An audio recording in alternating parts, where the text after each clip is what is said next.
Be careful. Joe Biden last advice for Shiba Inu coin holders. If you hold SHIB, watch this now. Shiba Inu might crash really hard soon, and if that happens, it would be no thanks to the Joe Biden administration. The Joe Biden-led administration made some announcements that might change the world of crypto and Shiba Inu. Today we're going to talk all about what Joe Biden just revealed about crypto and Shiba Inu Coin. Welcome to Shiba Inu Coin, your daily dose of Shiba. If you are interested in everything around Shiba, this is the place for you. Subscribe if you want to stay updated with all the Shib news, predictions, and stay one step ahead in the crypto world. Make sure to hit the like button for us to provide you with more Shib news. Don't forget to enable all notifications to join our weekly cash giveaway pinned in the comments.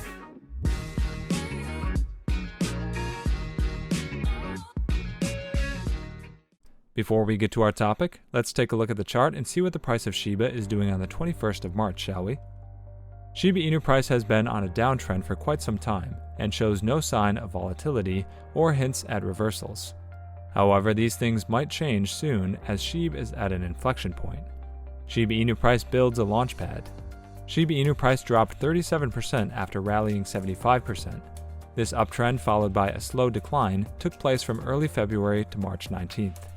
Interestingly, the rally was preceded by a tight consolidation range, and the retracement also seems to be creating a similar origin point, suggesting that an explosive move is likely. Over the past 5 weeks, Shib bulls have been getting hammered by a declining trend line connecting the swing highs. As Shiba Inu price trades at 223 10/millionths of a dollar, there's a good chance an uptrend could trigger if the bulls shatter through the declining trend line.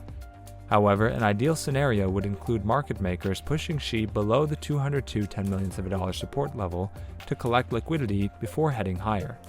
Regardless of where the uptrend originates, investors can expect Shib to make a run for the immediate resistance barrier at 283 10/millionths of a dollar. From the current position, this move would constitute a 25% ascent, but from 202 10/millionths of a dollar, it would represent a 40% gain. Now let's get back to the topic. As we mentioned earlier, the Joe Biden administration recently made an announcement that might impact crypto all over the world. But before we go into discussing that, let's look at the crypto scene in the United States. While the US is unarguably the world's top economy, it looks like it has been shy about adopting cryptocurrency, unlike other countries. People definitely still trade in crypto, you're probably even one of them, but crypto is yet to be adopted into the country's mainstream economy. And while a number of countries have been courting the idea of their own CBDC, it looks like the US has chosen to remain silent on that issue for now. However, just last month, the first Bitcoin futures ETF was launched in the US, and that is, without a doubt, a big deal for Bitcoin and crypto in general. Why? Well, it tells us that the US isn't completely averse to crypto after all. Now, you probably already know what futures ETFs are, but for those who don't know, here's a quick rundown. So, futures exchange traded funds, ETFs, are basically a financial product that allows investors to invest in Bitcoin futures contracts with the agreement that it would be bought or sold at a later agreed upon time and price. An investment in a futures ETF is not exactly an investment in a cryptocurrency, but an investment in a contract. It basically allows investors to trade digitally through regular investment accounts, effectively bypassing the security concerns that sometimes plague crypto. So why then did I say that the launch is a big deal for crypto? Well, as I mentioned before, if the US government is opening the doors to digital currencies that bear close resemblance with crypto, it could mean that the US government is not exactly averse to crypto, which could mean that a full-on authentication might be a possibility that we can confidently look forward to. This is probably the reason why, when the futures ETF was launched, Bitcoin saw a significant rise in value. The US might still be shy about adopting crypto, but a good number of other countries certainly aren't, with the most recent country being Singapore. Earlier in the day, the head of Singapore's central bank, Ravi Menon, announced that the Monetary Authority of Singapore is setting the scene in putting regulations in place to welcome crypto firms to operate in the country. He mentioned that we think the best approach is not to clamp down or ban these things. With crypto-based activities, it's basically an investment in a prospective future, the shape of which is not clear at this point. But not to get into this game, I think, risks Singapore being left behind. Getting early into the game means that we have a head start, and better understand its potential benefits as well as its risks. So as it stands, firms that can meet the regulations that are being set down can operate in Singapore. Riding on this announcement, the value of crypto is sure to see a significant boost.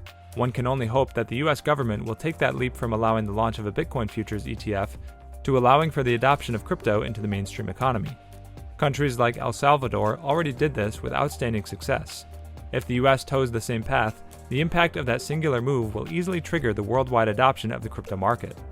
That said, it looks like we might have to shelve our crypto ambitions for a while, because this leap might not be happening anytime soon, thanks to the recent announcements by the Biden-led administration. The Biden administration's Working Group on Financial Markets, the Federal Deposit Insurance Corporation, and the Office of the Comptroller of Currency released a report which basically urged Congress to impose bank-like rules on stablecoins. The impositions include requiring stablecoin issuers to be FDIC insured against losses, being restricted in terms of their commercial affiliation with other companies in order to avoid the concentration of wealth and influence, and requiring custodial wallet providers to be subject to federal supervision to allow for proper risk management standards. Now you'll agree with me that one of the most attractive features of cryptocurrency is the fact that it is not regulated by any governing body, even though that could spell volatility for the market. But then we have stablecoins, which are basically the low volatility version of cryptocurrency. Anyway, going back to the announcement, the proposed impositions are definitely going to pose challenges for the business model of stablecoins, especially for stablecoins like Tether that operate really loose business models. Worse yet, they could actually threaten the very existence of some of these stablecoin issuing companies. Remember that the US is practically the largest economy in the world, and while the government hasn't officially adopted digital currencies, a lot of transactions are still carried out in the country. A lot of people would be more willing to invest in stable digital currencies that have the backing of government like the US. The US government isn't shutting down crypto transactions, and the regulations do not mean that the government is not open to the idea of crypto. In fact, on the contrary, it could mean that they're beginning to take an interest, and so are putting in these regulations to allow for easy adoption, just like with Singapore. So hold on to your Shiba Inu tokens and buy more if you can, because if cryptocurrencies become mainstream in America, then a bigger boom than Shiba Inu has ever seen in recent times is sure to hit. That's all for today. Also, we would like to mention that this is not a channel intended specifically to provide financial advice, and we do not ask you to invest in any company. This is merely a channel directed towards bringing educational content to your doorsteps. With that in mind, before you invest in anything, we recommend you do thorough, wide-spectrum research on the topic. We hope you like this video. Let us know in the comments below if you're a Shiba holder, and make sure to subscribe and give us a thumbs up. See you next time at Shiba Inu Coin. Bye!